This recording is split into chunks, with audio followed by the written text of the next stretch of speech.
What's up, everybody? Welcome back to the College Loop Podcast, episode 59 of the College Loop Podcast. And as you can see, I'm not alone in the studio for once. It's crazy. Harrison Tarr, you're back. How you doing, buddy? I'm doing a lot better now that I remembered to let you know that I could be on the show today. I wanted to be on the show on Sunday, to be completely honest with you. I just went to the lake and left my laptop, got there and said, whoops. But anyways, I'm not the important person here. It's a bruise day with Brooks. Brooks Walton, how's it going, my man? It's going good, always. Thank you guys for letting me come on again. Yeah, for sure. It's our pleasure. It's you're the star of the show here. We're just kind of I guess placeholders, if you will. People get through the Wednesday and Sunday episode, or Thursday and Sunday episode, excuse me, just so they can get back to Bruce days. I'm confident. But yeah, can't wait to live stream the wedding from the YouTube channel. That's it's gonna be awesome. Cool. Yes, I'll let you guys have a little booth where you can do a little voiceover. Oh, dude! Don't give us the opportunity to live stream play-by-play your wedding, because we'll do it. I know. Can you imagine like golf commentating? Put the yard markers on the aisle in the middle, and Brooks Walton's walking to the bride's at the 10, 20. She could say, "I do." No, you got it all messed up. As they're walking out. Well, I guess if Brooks puts a ring on it, he can marry her. Oh my God, Brooks is gonna get a wife. We're not gonna keep him off the dance floor tonight. Sorry, all right, that's all. I'm done. All right. Well, to get more Auburn centric back get the show back more. This is Auburn royalty getting married. Come on now. True, very factual, but getting to more current topics and talking about the quarterbacks, because that's what we have to talk about for the rest of the offseason as it stands, because Auburn got their guy. Talked about this multiple times. Payton Thorne is Auburn's starting quarterback, and I don't think that's going to change. Robbie Ashford said iron sharpens iron, but Payton Thorne will be your starting quarterback probably for the next 2 years. Yeah. First off, before we get into that whole Payton Thorne conversation, I know we're about to pose a big question here that you and I discussed earlier, Dylan. I do want to kind of address the Robbie Ashford tweet. It was kind of a big deal, actually. Brooks, I don't know if you saw it. I assume you did, where Robbie said, let's go, iron sharpens, or let's work, iron sharpens iron, War Eagle. I know that's like a little bit of passive-aggressive. Most people interpret it. But like in terms of a quarterback battle, that's the outlook you have to have in any position, right? Yeah, for sure. And like some of that, it could be him feeling like he has to say something for social media so that everybody sees how he feels. But I mean, that's good. The college kids sometimes don't handle stuff like that well, or like, especially when everything's so public. Like, it's even if maybe he doesn't fully feel like, hey, this is perfect, I get to work harder to try to earn my job, which I'm sure there's part of him that is frustrated, as anybody would be when you bring in a guy that everybody's going to presume to be the starter. But yeah, I saw it too, and that's big. That's the kind of attitude that you want. And maybe even if he's not fully behind it, that's what he's putting out there, and that's what he's kind of gonna be pushing. And he's right. I mean, we've talked about it before. Like, that's the mentality you need to have when you bring in somebody from the portal. Is like, hey, just because this guy's coming in, like, I'm gonna make him earn the spot. Like everybody kind of made fun of Zach Wilson when they were talking about bringing in a quarterback, and he said, I'll make that guy's life hell, because it was kind of a weird situation. Yeah, you're laughing. Like he didn't really have the standing to say that. But yeah, like that's who you want to have as the presumptive backup, maybe, of just like, I'm going to work hard and I'm going to make this guy prove himself to be better than me, instead of just showing up and being there. So yeah, I was happy about it. And not for nothing, Dylan and Brooks, I just wanted to go ahead and let Dylan know that I'm about to say something that's probably going to get me in some trouble here. So I'm sorry in advance. The staunch difference between Robbie Ashford's handling Payton Thorne transferring to Auburn and TJ Finley's presumptive understanding that he's probably going to get replaced is really remarkable. And it really just kind of shows it's a textbook example of weeding out the non-culture fits, right? And you have one guy comparing himself to Jesus, which TJ Finley did. That happened. I'm just stating facts for those of you who are going to get pissed off at me. He compared himself to Jesus, and in kind of dipping out, which we assumed anyway is probably the best in his best interest, regardless. Versus Robbie Ashford sees this guy, and there's all this noise outside that you can't help but hear about the quarterback situation at Auburn, and says, "All right, new guy in here. If nothing else, like Brooks said, for PR purposes, I'm going to make sure that people understand that I'm a team player. And I think that's speaks volumes, at least on the surface level. If you don't, and maybe you can dig deeper and find other loopholes, you always can. But about a cultural shift and within this program, which was so desperately needed. So I just something I thought was worth mentioning, Dylan. I'm going to let you pose the big question here, and I'll open the floor to Brooks after you go first, in regards to Payton Thorne, and I'll kind of sit back and just kind of see where this one goes before I chime in and piss Dylan off. Oh yeah, and oh boy to that as well. Yeah, the big question is, can this Auburn Tiger team win 10 games with Payton Thorne at the helm? And Brooks, I'll let you go first. Yeah, that's a tough one. 10 wins in any Auburn season is always hard. But I think if you were to kind of look at it and say, any of the past however years you want to go back, maybe say the last 5 years, this could be the year that looking into it, you're like, we have a fairly good chance, because there's all the excitement about Payton Thorne coming in, and there you have a proven starter. Like, you have a guy that has performed in what most people would probably say is the second most competitive conference in college football. I will go out there and say the SEC is number one. I don't care, and everybody will agree. We say it on here all the time, Brooks. Yeah, exactly. So yeah, you have a proven guy coming in. You have a proven coach coming in. There's all this excitement around the team. So yeah, there is that. And then you get Bama and Georgia at home this year, which is always exciting. And then honestly, you can look at Alabama and say, like, we don't really know how they're going to be. We can't really tell. The quarterback room doesn't look super exciting. And who knows? I mean, they're going to be a good team. Anybody that tells you Bama isn't going to be a solid football team next year is wrong, because they still have all of the Bama players that they always do. But again, if you were to look at a team preseason and say, hey, maybe they're down, and hey, maybe we have the chance to be up, it could kind of go both ways, because season hasn't started yet and there's so much unknowns. Flip side of the coin, we don't know kind of really what this team is going to look like at all. We've seen spring, we've seen A-Day. That looked exciting. We liked it, but it was in the rain. We can't really see all that's going on. And there are a bunch of holes and a bunch of people that have left, or just position groups that are kind of behind where you would want them to be a potential 10-win SEC West team. So it's tough to say which way, but I mean, I think even on a good year, 10 wins is a spectacular season for us. So that's where we're at now. Yeah, Brooks, I think you bring up a good point. And there are two sides of every coin.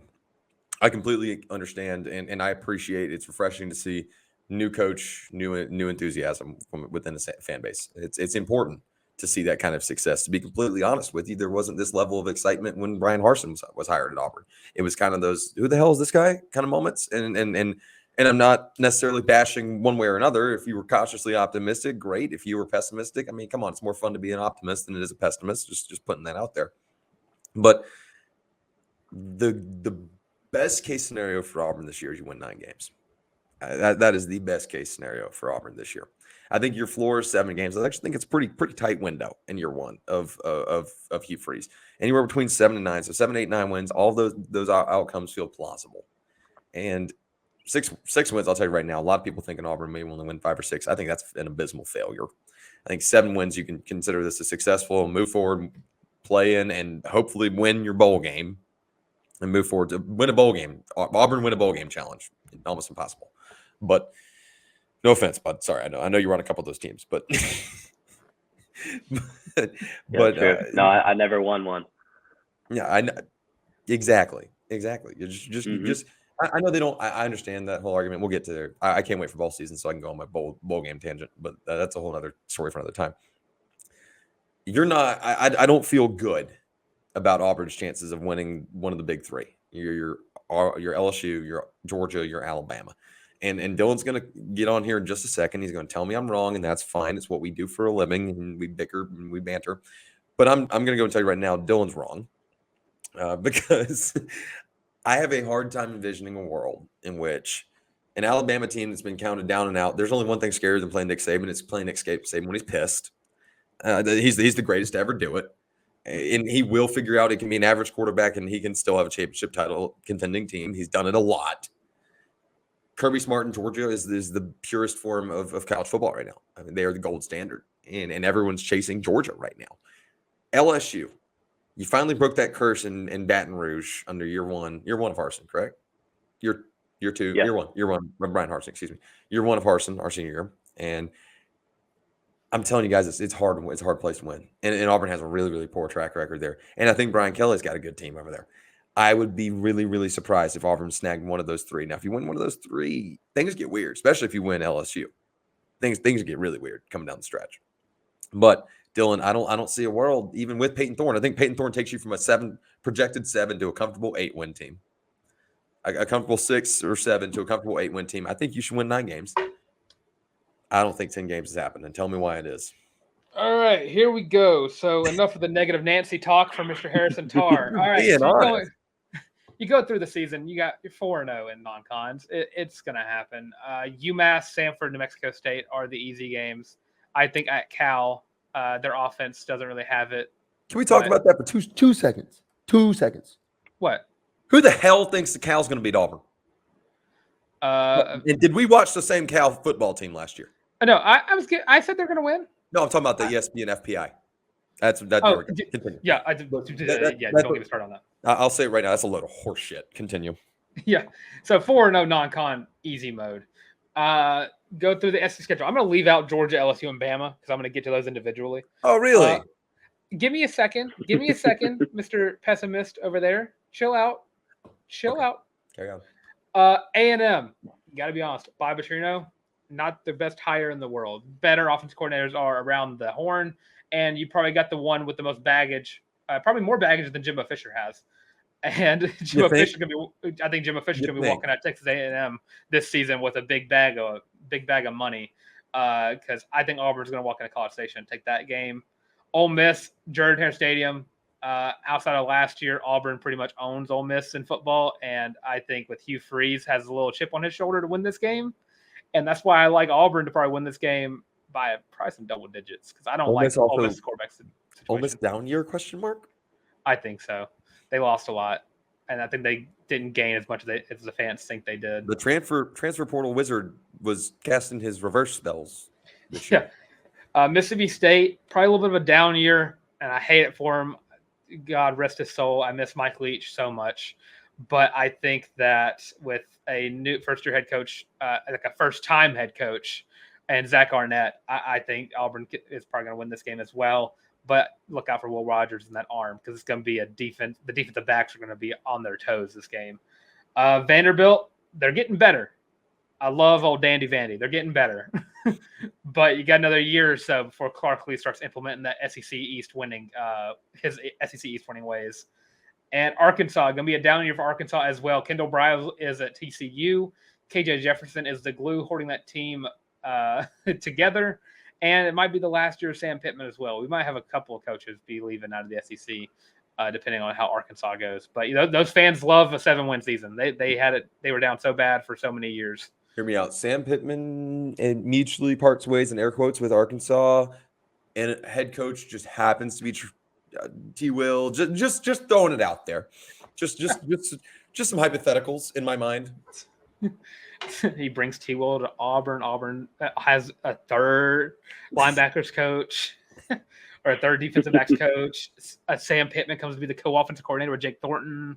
Auburn just has an NBA dream team of head coaches. Nick Saban leaves. Okay, all right. All right. Nobody wants that. Now to get started with the meat and potatoes of this schedule. Georgia, the best team in college football. I would love for it to happen, but it's not going to happen. Georgia has implemented that this is their time to shine. This could be a 3-peat winning team. Auburn could keep it close.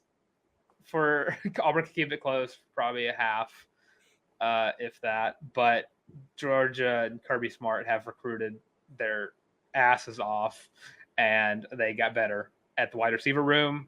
I don't want to say quarterbacks yet, because I think Georgia's at the peak where Alabama was in 2012, where anyone could go in and start and play very well. We saw it last 2 years with Georgia. Right. So I think out of the three, this is the one that Auburn is the least likely to win. Now LSU and Baton Rouge. I would be shocked if Auburn won this in Baton Rouge because I think LSU right now is probably the favorite to win the West. And I think it's just because Jaden Daniels is just so good at what he does. Brian Kelly has actually put together a very solid LSU team for a second year in a row. And it looks like LSU might be here to stay a little bit longer than they were in 2019.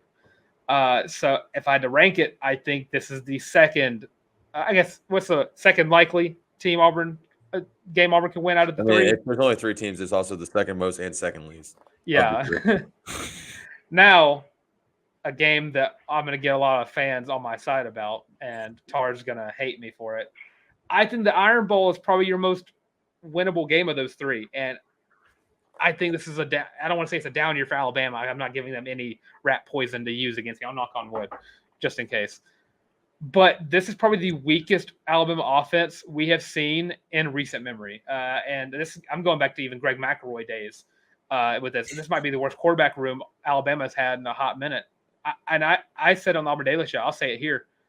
Auburn has the best quarterback in the state of Alabama, and Bama out of the FBS teams probably has the 4th with Tyler Buchner. Carter Bradley and Gunnar Watson both could probably be better quarterbacks and probably will be better quarterbacks than Tyler Buchner. Running back room, they don't have that workhorse running back anymore. Long gone are the days of Najee Harris. They have Jace McClellan, who is a serviceable back at best, and Trey Sanders transferred out to TCU. And then you go to wide receiver room, their star wide receiver is Jermaine Burton, who has all but disappointed ever since leaving Georgia. The O-line is going to be solid as always. That's just what Bama does. They create good offensive linemen. Defense, they're down Will Anderson. Kool-Aid McKinstry's back, but he had a little bit of an off year, I feel like. The secondary for Bama last year was not very good. And honestly, to lead the helm of the defense, I don't think Kevin Steele was the best hire they could have made. I don't think it was. I don't even think Tommy Rees was. I think if you look at it, I think Kevin Steele might be a little out of it because I saw that Miami team. I watched Miami last year, believe it or not. I watched Miami play. Middle Tennessee made his defense look childish. Yeah, I would like to come to the defense of Kevin Steele, which is something don't blame it on talent. Don't blame it on talent. Miami has more talent than a lot of other teams. I'm blaming it on talent. I'm blaming it on talent. I am absolutely blaming it on talent. I'm absolutely blaming it on talent. Kevin Steele was congrats, Brooks. I didn't have this on my bingo card, but you're about to go able to talk Steele today. Kevin Steele, schematically brilliant over the past half decade. Unarguably. And you take him to Miami under Mario Cristobal, install kind of a different philosophy, take him to the ACC where the talent gap doesn't even make sense. I said what I said. These teams, the ACC is the least sensible conference. It's Clemson and everybody else trying to figure out if they're actually good or not. And the answer is typically no. But there is a talent drop off, Dylan. And don't give me that crap where Miami has all this talent that you can install the same defense at Alabama and you don't expect better results. That's just bull. The lowest ranked recruiting class Miami's had in the past since 2018 has been 17th. Outside of that, it's been 13, 11, 8, 8, and 8. Sick. They have the talent. You can't blame it on talent. Sick. Auburn had worse recruiting classes than Miami had, and Derek Brown was just the anchor. You can blame it on talent. You can't blame it on talent. You can't. Okay. Listen. Here's the reality of things. I'm gonna let Brooks chime in. I'm gonna let him give his thoughts on if apparently we're going here right now. All right, tell with it. We're going here about Kevin Steele, but you're gonna have people come in on our YouTube comments and tell me that I'm just questioning your opinions and that I'm wrong, and it doesn't freaking matter because people don't like me and they like you. So you know what? To hell with it. If you choose to believe that Kevin Steele's on the decline, sure. Brooks, you played for Kevin Steele, right? I did. Yep. Would you like to chime in on this? That's why it's a hell of a conversation for Dylan to bring up right now. Did you ever see any trickle off about how sharp his football IQ was? Man, I mean, no, I wouldn't think so. You know, everybody kind of like I don't know if y'all remember, but in the 2019 season, now, there's some kind of up and down on how just like overall coaching, but X's and O's, I always really trusted him. I always thought he was great. And we ran something super similar to all of the great Bama defenses, and it works. And just like talking about being able to come up with new things on the fly, like the defense we ran against the LSU 2019 team, the unbeatable greatest offense ever, whatever. That was we performed the best at anybody in the country that year, and we couldn't keep up. I mean, they were just incredible. But you saw people starting to mimic Steele's defense throughout the rest of the year because people were like, hey, maybe Auburn was onto something. Maybe they figured something out. Now, some of that was LSU just refusing to run the ball, but who cares? No, I didn't watch any of Miami this past year. I had zero reason to watch the University of Miami play football this past season, but Good choice. I do think there is something to be said. Yeah, I think there is something to be said about maybe not talent, like just pure talent levels, but it seems like Miami always has these great recruiting classes and they never actually are able to develop people. Now, who knows what that's up to? Or, maybe they just typically bring in the guys that don't, for some reason, pan out. But I think there is something to be said for sure about you're going from Auburn and the Auburn defenses that has always been a thing. It's always been pretty impressive and something that Auburn likes to hang their hat on, to the University of Miami, where there is a talent drop off, I believe. Now, whether that's officially there in the recruiting classes, who knows? I'm with you on that one, Harrison. At least a little bit. At least someone's with me in some degree. Anyways, I'm just going to bring up one stat for Miami last season. Middle Tennessee scored 45 points against and beat Miami last season. Duke Blue Devils scored 45 points. Clemson, with their anemic offense, put up 40 points. Florida State, 45 points. And Pitt scored 42 points, giving them the 65th ranked defense in the country. And again, that Miami team, the Miami gets more talent in than Auburn does. All right, we're going to move forward because All right. I don't think there's ever going to be another time in my life, and I know you played under him, Brooks. I'm sorry. I'm never going to defend Kevin Steele, but I'm defending Kevin Steele right now. So you've got me in a position where I didn't think I'd ever be. Harrison Tarr is defending Alabama defensive coordinator Kevin Steele, and you heard it here first. But to get started, you go out of your way to make people hate me. It is remarkable. It is mind blowing. But to get into other NFL Auburn news, the NFL rookies that got drafted have had their jersey numbers announced, and Tarr's already spent money on one of them already, and I can't blame him. I cannot blame you whatsoever. I did. I went and picked up an Owen Papo, friend of the program, Owen Papo, 44 jersey for the Arizona Cardinals, hometown kid. Super proud of him. Had to get it. Yeah, Papo got 44 for the Cardinals. You heard it there. Tank Bigsby got his 4 back for the Miami Dolphins. Seattle Seahawks rookie Derek Hall with a number 58. Anders Carlson, probably the greatest player to ever wear the number 17 for the Green Bay Packers already. Kobe Wooten, also on the Packers, got number 96. So a lot of, besides Tank Bigsby, all new numbers, I believe, for these players. I don't think anyone got a bad one. Brooks, off vibes. We'll let Dylan go through these quick. We'll let Dylan go through these again quickly. Rank them like 1 to 10, like 10 being like, oh, this number brings the vibes. It's with the guy, like if you can see it working, you know what I mean? This is a vibe question, like I said. We'll go through it. Okay. Just tell us what the vibes are. We'll let Dylan read through them for you. All right, Tank Bigsby wearing 4 for the Miami Dolphins. Top vibes out of all of them, for sure. 4 works for Tank, but I don't even think it's because of that. It's the look of like a single digit number. Down in Miami, they get to wear like the teal. It looks fast. It works. That's right. For sure the best one. Imagine the 4 in the classic retro Dolphins jersey. Yeah. Oh, all right. And Papo 44 for the Cardinals. I like it. It's definitely kind of an intro number, it feels like, for a rookie, but I like any double number automatically goes up higher on my list. I'm a big fan of it. Derek Hall 58 for the Seahawks. Fine.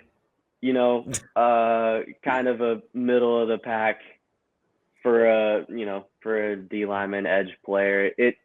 It'll be okay. Nothing spectacular. It would have been cool if you got like a 90s though. I would have preferred him to get a 90s as an edge rusher. Yeah. It would have been cool. He's going to make that number look cool though, for sure. Oh yeah, he'll Yeah, I work agree. it well. He's gonna have it like painted on the side of the truck. Ooh. Which one? The one that's gonna get shipped to Seattle. And Anders Carlson, 17 for the Packers. Super funny. I love it. I love the fact that he ends up with Devontae's number. I mean, that's a quality number for a kicker. I'm happy with it. I like where that looks. It works, and I just like the Packers colors too, so that automatically wins points with me too. All right, the final cheesehead, Colby Wooten, repping 96 in Green Bay. Yeah, second highest based off of vibes behind Tank. 96 is just a good, solid number. I don't know what it is. It just looks good. He'll look big in it. He'll look strong in it. Yeah, I'm a big fan. That's a good one. And if you reverse it, it's funny. So It would be nicer if we flip the numbers around. That's right. That's right. Last bit of NFL news: Marlon Davidson signed on a 1-year deal to the Niners as well, ending his career with the Falcons. Well, Joining a better defense, though. Just putting the word out there while we're on the subject of Marlon Davidson briefly. Him getting a thick six on Tom Brady is it's high in my favorite NFL regular season memories for sure. It's for the highlight of his career as well, I believe. And nothing will ever top that, too. You're probably right, but guys, that's all we got with. Well, one more thing. Whoa! How'd you say the last thing and then say one more thing? Whoa. I said last bit of NFL news. Oh, okay, my bad. 2024 5-star safety, number 9th player overall in the class of 2024, has listed Auburn in his top 5. KJ Bolden has also announced his official visit to the Auburn Tigers coming very soon. Yes, big time recruiting news, and we'll talk more. We'll probably have a little talk on our Thursday show about recruiting updates because wow, Brooks Hugh has hit the ground running. Yep. So after being quiet. All right, now that's all we've got for Brews Days with Brooks Walton. Brooks, thanks so much for joining us, buddy. Let everybody know where they can hang out with you on social media, and then we'll let you get out of here. Thank you for talking ball. It's always a blast. Yeah, definitely. Social media, Instagram is just Brooks Walton, super easy, and then Twitter I think is Brooks_Walton4. But yeah, thank you guys so much. It's a lot of fun to come here and talk football with you guys, so I appreciate it. Of course, man. Brooks Walton, everybody. Ruben Dillon, big thank you to Brooks Walton. Always a joy to have him on. Just a good dude and fun to have his perspective on things. Someone that knows ball and someone that played ball at Auburn and someone that holds Auburn very close to their heart. Always fun to have Brooks on. Let's talk men's basketball for a second. Alan Flanigan in the transfer portal. I think it's pretty clear where we think he's going. I'd presume to follow west to Ole Miss. If he goes elsewhere, I mean, that's his own journey. And it's certainly not something that Auburn fans should bash him for. I had it in front of me for a second here. I've got it again.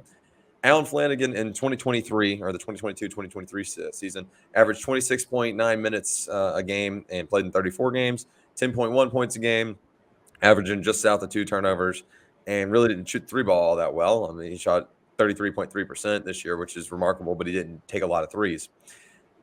Alan Flanigan people are going to look back at his last 2 years at Auburn and think of him like that.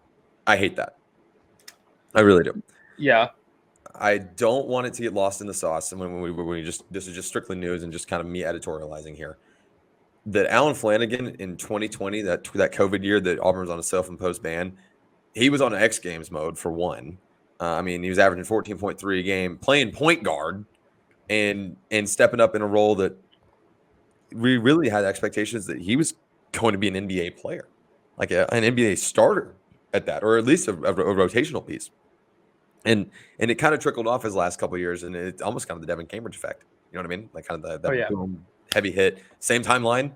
And it's unfortunate. I don't want people to think of Alan Flanigan that way.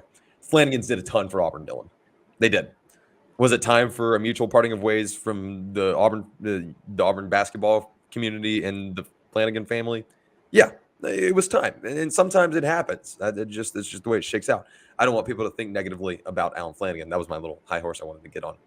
Yeah, I thought about comparing him to Devin Cambridge before we got on the show, and I was like, I'm not going to do that to him. But I mean, I don't. The start comparisons are there. Just a slight decline. I wish him the best. I think I said it best whenever I texted you and I said I'll miss the good half that we got of Alan Flanigan. Yeah. But hopefully he brings a next level talent to Ole Miss that he won't play, that he won't bring at least 2 games out of the schedule at least. But overall, we saw this coming from a mile away. I was just shocked it took so long for it to happen. And as we mentioned, Ole Miss is not official. Presumptively going to be Ole Miss would be my educated crystal ball at this point. If that should work out, that's a great piece for a rebuild. I mean, he's a great guy that can come in, understands this league, understands how to play basketball at this level, and then when you get to the SEC tournament, understands how to play in March. I mean, he just has a ton of experience doing it. So definitely wishing him the best in his future endeavors. But there is more news on the hardwood. Matthew Cleveland, a guy that Dylan has been worked up about for an extended period of time, did announce that he's going to be taking his talents to Miami, a team that Miami's been super relevant the past few years in men's hoops and doesn't really show any signs of slowing down. They've really been attacking that transfer portal. Tyrin Lawrence looks like Auburn's target numero uno, but Dylan, the Vanderbilt transfer, should he decide to return to college basketball, has been working out for a handful of NBA teams, most publicly the Boston Celtics. How could this piece fit in to what Bruce Pearl is building at Auburn? So the simple answer is the fact that it would be your starting 3. After losing out on Matthew Cleveland, who for all but like I think like 2 weeks ago, maybe a week ago, was Auburn's like number 1. Like, we need to get this guy, and everything kind of slowed down with him.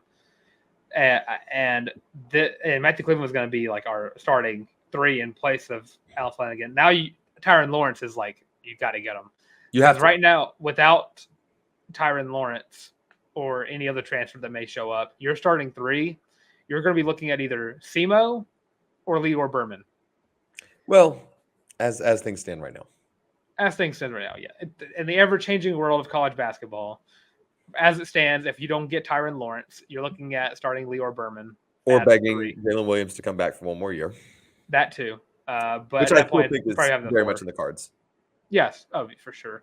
Even though I do think Jalen Williams is probably the most likely out of the 3 Auburn draftees to get taken up by a team.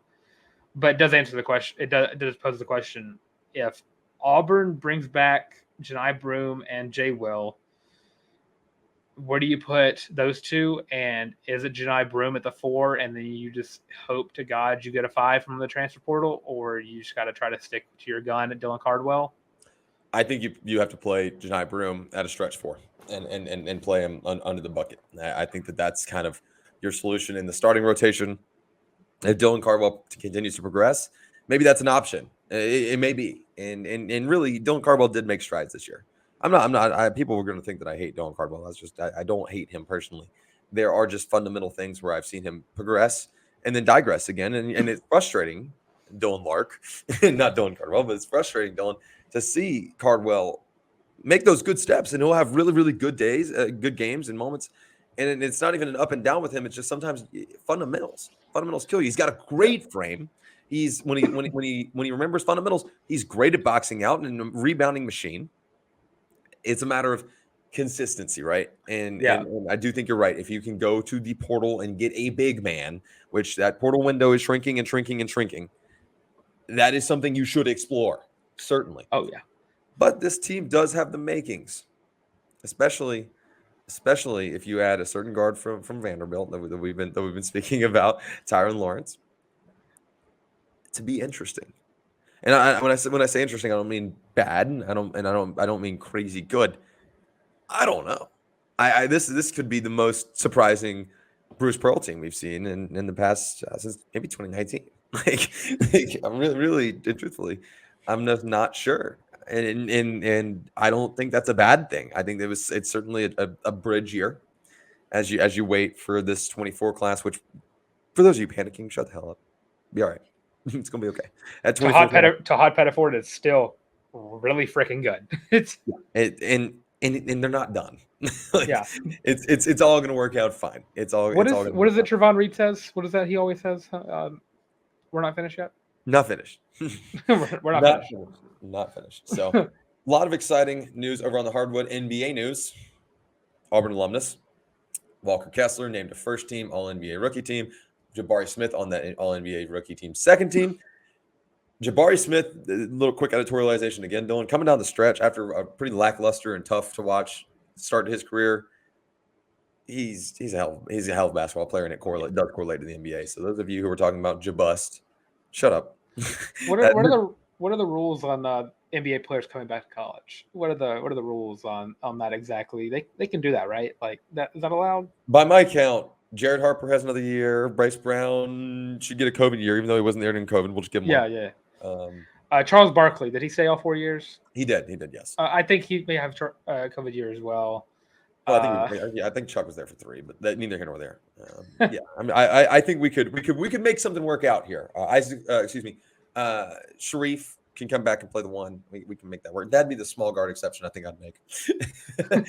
And it's going to be an exciting year for Auburn basketball, but also a really promising campaign. I think Walker Kessler is going to wind up being one of the better players to come through the Auburn program in history.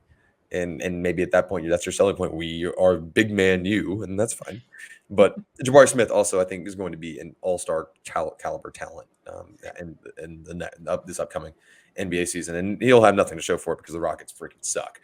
But that's not his fault. You think the years of lottery picks, they'd at least be in contention for their division at this point. You would think if you have Jabari Smith and Jalen Green, you could do something. But don't get me started on a potential world where Jalen Green and Jabari Smith played on the same Auburn team. Yeah, well, that's a national championship winning team. That's neither here nor there. All that to say, a lot of promising work over on the men's side of the hardwood. Let's go over to the diamond. All right, Dylan. I'm quick. I'll make it quick. I owe the most sincere apologies to a lot of guys that play for Butch Thompson. And I want this to be crystal clear when I say I have been adamant that I'll never count a Butch Thompson team out. And I think I've said that a million times on this show. Have I told you guys back-to-back weeks to sell your soul for Friday night wins? Yes. Have you sold your souls on back-to-back Friday nights? A little bit. Did you wind up winning series over the number 1 and number 2 teams in the country? Hell yeah, you did. And beating LSU this weekend, I mean, hello. After dropping Friday night, I was not optimistic. I won't lie to you. The Saturday, when I said sell yourself for 2 Friday nights, you moved all of your Friday night priorities to Saturday with the Eagle flight, and I get it, at graduation day, awesome. And then you come out and on Sunday. You beat the brakes out of LSU on Sunday. Not to mention, pitching this weekend, pretty damn solid. Don't let the Tigers get hot. The Auburn Tigers get hot. Sneak into the top 25. Who made me bite my tongue the hardest on Saturday night? Would anyone like to wager a guess what his name is? Mr. Nate LaRue. Steps up in a big moment to blow the lead open or push Auburn back ahead on Saturday night with a little RBI single. If the stars align, man. That's the beauty in baseball. The Auburn Tigers, if I've had to pick one team right now that I don't want to play just because they shouldn't be where they're at right now, it's the Auburn Tigers. So yeah, you start to wonder how many more souls do they have left to sell for these next few more weekends. I think I know a couple of guys that have a podcast that might be interested in donating. Did you take mine? If it give me a national championship, I'll give you. But yeah, great point with Nate LaRue. I was going to bring the fact that he got walked and then he hit that single. Hey, so RBI walk and an RBI single from Nate LaRue. What? If you're telling me that Nate LaRue had to, for all intents and purposes, folks, suck from February until April, for him to be playing the best baseball that he's played in a long time in May, I'd have probably taken that deal. And here we are. And to add on to that, apparently the Eagle flight went good. There was like a meme. It was like flew good. The Eagle did he flew good. I heard the Eagle flied gooder than expected. That's what I saw from the repost, the memes that were sent to me, and things of that nature. So glad to hear that the Eagle flew well. That's glad to. We should actually have that segment this football season. Just like a little part of it, like 10 seconds. Rate the Eagle Flight 1 to 10, and it's just the bit is it's always a 10. You just do a tier list. Like little tier maker is all S tier, week 1, week 2, week 3. The bye week gets like F tier, like no Eagle Flight. S tier because if there would have been a game, they would have flown well. That's the bit. Auburn softball. Talk to me, Dylan. Yeah. So there's a pitcher that's the jack of all trades, if you will, or is it the Jill of all trades? Didn't you sing the national anthem? She sang the national anthem and then pitched a one hitter to win the series. And Matt Penta it's dumb. Like, I really talk about that Sunday game a little bit more. Did you see Nelia Peratta's home run? yes. What in the world? Speaking of dumb. And senior night too. And Lindsey Garcia got a home run on senior night for her. So shout out to Garcia. And good Lord, this softball team is really good. Yeah, a little bummed that Auburn didn't get the 40-win regular season. I feel comfortable in them getting 40 wins this in this postseason. 3 seed in the SEC tournament. That's another one of those teams, man. I feel like I've said this a couple times this show. I would not want to play Auburn. I surely would not want to play Auburn. They're on a little stretch right now, and they've got time to kind of R&R it up until the I guess eventually, technically second round because there's a playing game, but also technically third round of the SEC tournament. Yep, Tigers are in good shape, and if Maddie Penta can come in and just take care of her body and make sure she doesn't get banged up going down the stretch or coming through these playoffs, I think you're fine, and that's what matters the most. You might be looking at SEC Pitcher of the Year. You're looking at the SEC Pitcher of the Year. There we go. That is the SEC Pitcher of the Year. Getting confirmation. But yeah, we'll have a full-blown game by game. I guess we kind of have to wait till Wednesday so we can do an actual like preview to see because Auburn will be playing the winner of LSU and Ole Miss. Right. So absolutely. We will do so. Before we get out of here, Dylan, I do want to, on behalf of the College Loop and all of our families, send our condolences to head coach Mickey Dean on the loss of his father.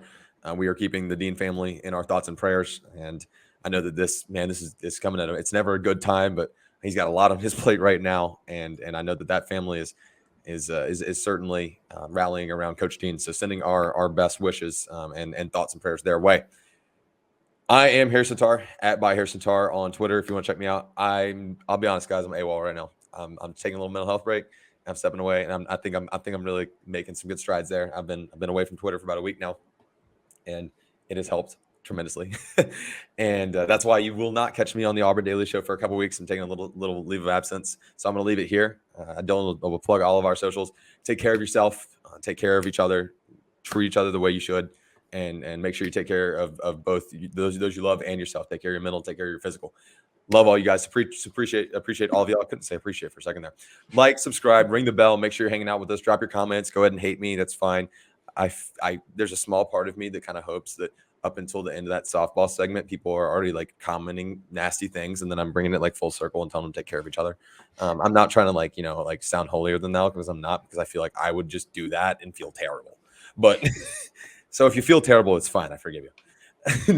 all that to say, always good to talk ball with you, Dylan, and we will do it again on Thursday. Sorry, we'll do it Wednesday, but y'all see it on Thursday. Yeah, well, that was the innuendo there. Yeah. So always a ton of fun. Make sure to like, subscribe, ring the bell. Let us know where your thoughts are at, where your head's at for football quarterback conversation, and we're going to talk later this week about how Robbie Ashford plugs in. We'll go ahead and tease that. So give us your thoughts right now. We'll feature our best comments. How does Robbie Ashford contribute to this team if he's a presumptive backup? Otherwise, Dylan, floor's yours. Yep, I'm Dylan Larck @YouBoyTank on Twitter. If you're watching, it's just like right here @YouBoyTank @YABOI the Tank for the people listening in the back. But make sure you leave your questions because again, I mentioned it last show. Question of the day segment should be coming soon if y'all give us good questions. So that segment is purely based on y'all, not on us procrastinators right here. On y'all. And my TikTok dance is coming soon. Don't worry. I got to find one. Right now I'm thinking Neon Moon just because it's also a joke at Tar for me doing it, calling it a TikTok song. But yeah, make sure to go follow the College Loop literally everywhere. That's TikTok, Twitter, Instagram, Facebook, and of course here on YouTube. Like, comment, and subscribe yet again. Let us know alongside the questions Do you think Payton Thorne is going to lead Auburn to 10 wins? Or at least can he? That's the actual question. And if you'll listen to us, you guys on Spotify, Apple Podcasts, Google Podcasts, and Amazon Music. Also catch me on the Auburn Daily Show every Monday with Lance Stott and Wednesday, I believe now with Andrew Stefaniak. Y'all seen him before on the show. He's baseball wizard. Dude knows.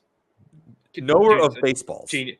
He's a genius about basketball too. It's crazy. Y'all are gonna Certified watch ball Auburn Daily knower. Show. Certified ball knower, Mr. Stefaniak is.